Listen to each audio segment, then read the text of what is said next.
uBruce Blaine kwinyanga waseMpuma Koloni wakhulela kummandla waseKhaya Road. uBruce nowaziwa kakhulu ngelikaKhaya kumaqonga ezonxibelelwano uthi njengotishala uthi yinto ayibona ibalulekile ukuphuhlisa ilwimi zemveli ingakumbi isiXhosa. Bruce Blaine, siyakwamkela enkosi ngexesha lakho. Ingaba yintoni eyakutsala ukuba ufunde ulwimi lwesiXhosa? Enkosi kakhulu ngokundikwamkela nam ndifuna ukunibulisa namhlanje. Ndingathi ukuba ukufunda isiXhosa siqale ngoku ndisemncinci kakhulu, azange ndiphile ngemini endingasithethiyo isiXhosa. Ke ngoku ndafumana umdla wokusifunda esikolweni ngootishala bam abasithandayo kakhulu. Njengoko siyazi ukuba xa ufunda ulwimi lwezinye iintlanga ufunda namasiko nezithethe zabo, kutheni kuwe kubalulekile ukufunda amasiko nezithethe zamaXhosa? Siyabona ukuba unaso nesiduko, ungumni kanene. Ndingumqwathi, uDikela uNonentswayibane Qazindlela. Kubalulekile kakhulu, kaloku izithethe zisifundisa ngemvelaphi yethu, zisibamba kule ndawo esiphuma kuyo ke nokuba siye phi na kwilizwe lethu elikhulu kangaka sikhumbule ekhaya xa sikhumbule izithethe zethu.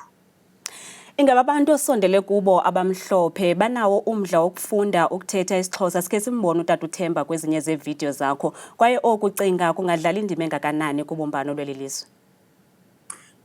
Kubalulekile, kaloku inika abantu baseMzantsi Afrika ithuba lokuqhagamshela ngaphandle kwesiNgesi neAfrikaans. Ke kubalulekile kakhulu, kaloku naxa ufunda ulwimi lomntu ufunda ngenkcubeko yomntu, awufundi nje ulwimi lokwazi ukuthetha nomnye umntu. Awupheli apho, uzomqonda lo mntu nendlela ecinga ngazo nangemvelaphi yakhe. Khaya, ingaba singabantu abantsundu kweli kuyafuneka nathi sizinuke amakhwapha njengoko ezinye iintlanga zingazithethi iilwimi zethu ngokuba nathi abantwana bethu ezindlini bathetha isiNgesi? Kubalulekile ukuba simane sijonge emakhayeni kwabantu abangamaXhosa, kuba ngexesha le-apartheid urhulumente ujonge phantsi xa ejonge isiXhosa, bazama ukuphakamisa iAfrikaans nesiNgesi. Ke kuzokuba nzima kakhulu ukuguqula le ndlela sicinga ngayo singabantu, kodwa kubalulekile ke siqale ekhaya. Ke ngoku esikolweni ootitshala bayikhuthaze loo nto yokuba sifunde isiXhosa, ulwimi lwenkobe. Khaya, kwisikolo ofunda kuso nakwindawo mhlawumbi oye uzihambele apho eNtshona Koloni, ingaba abantu bakwamkela njani? Nakwisikolo ofundisa kuso wamkelwa njani? Zange babe nayo into ethi hayibo lo mlungu uzawukwazi nyani ukufundisa abantwana bethu?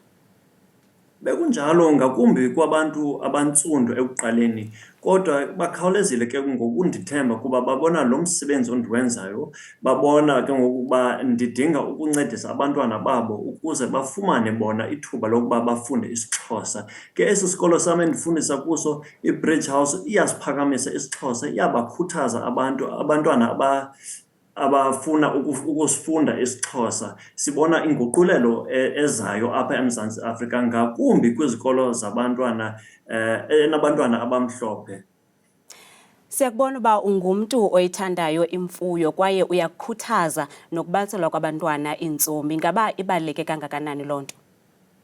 Ibalulekile kakhulu kuba xa ufundisa abantwana ngokusebenzisa intsomi ubabonisa into bayiqondayo, ukwazi ke ngoku ukubabonisa ngabalinganiswa njengodyakalashe ukuba siyabafumana nabantu abanjalo ebomini. Bakwazi ke ngoku abantwana ukuqhubekeka ngaloo ndlela. Ke nam ndikhulele efama, imfuyo ndiyayithanda kakhulu, iigusha neenkomo nezinto ezifana neziphingo nemiqokolo indikhumbuza ngekhaya. Ke nam ndizama ukunika abantwana bam elo thuba ekukhuleni kwabo. Khaya, siyabulela enkosi kakhulu uDikela Nonentswayibane, enkosi kakhulu ngexesha lakho. Ngabulela ngexesha lenu baphulaphuli. Lo ke ibinguBruce Blaine, waziwa ngelikaKhaya.